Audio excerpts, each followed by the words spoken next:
As কুকিংয়ে তোমাদের সবাইকে স্বাগত।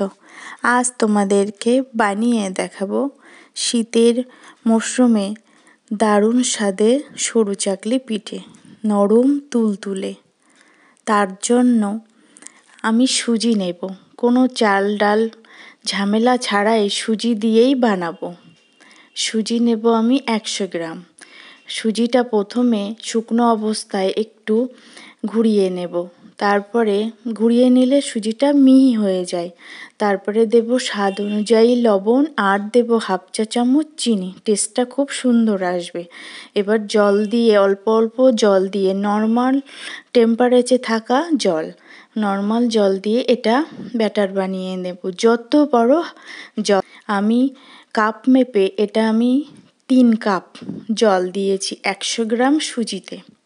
এবার একটা ফ্রাই প্যান নিলাম, একটু তেল ব্রাশ করে নিলাম, হাই হিটে প্যানটাকে গরম করে নিয়ে অল্প করেই দেবে, লাগলে আবার পরে একটু দেব। বেশি হয়ে গেলে এটা পুরো ব্যাটার হয়ে যাবে, সরু চাকলিটা অতটা হালকা হবে না, মোটা হয়ে যাবে। তাই অল্প করে দিয়ে কিছুক্ষণ রেখে দিলে দেখবে ধার থেকে বেশ উঠে যাওয়া মতন ভাব হচ্ছে।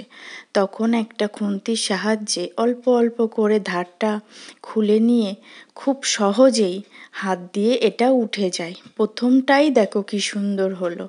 এরকম ছিদ্রযুক্ত একটা ঝুড়ির ওপরে রেখে দেব। এইভাবে আমি আরেকটা বানিয়ে নিলাম। প্রত্যেকবারই একটু সামান্য তেল ব্রাশ করে অল্প ব্যাটার দিলাম, দিয়ে একটু ঘুরিয়ে কিছুক্ষণ রেখে দিলাম। এবার একটু ঢেকে রেখে দেব। তারপরে ঢাকনাটা খুলে দেখো ধার দিয়ে বেশ ছেড়ে দিচ্ছে। প্রথমে আস্তে হাতে এগুলোকে একটু ছাড়িয়ে নেব, তারপরে খুব সহজেই উঠে আসবে।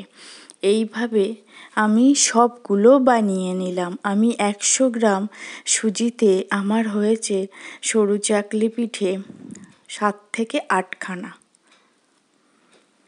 এটা খুব ঝামেলা ছাড়াই খুব তাড়াতাড়ি 15 মিনিটের মধ্যেই এটা যখন তখন তোমরা বানিয়ে নিতে পারো। যেমনি নরম তেমনি খেতে সুন্দর। আবারও একটা বানিয়ে নিলাম, খুব সহজেই উঠে যায়।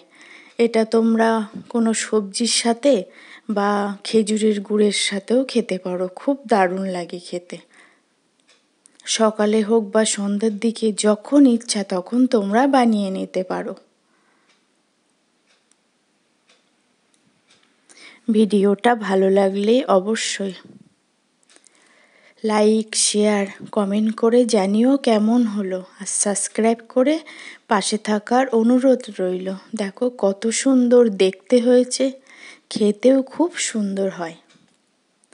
তোমরা এইভাবে একবার বানিয়ে দেখতে পারো, আর কমেন্টে আমাকে জানিও যে কেমন হলো।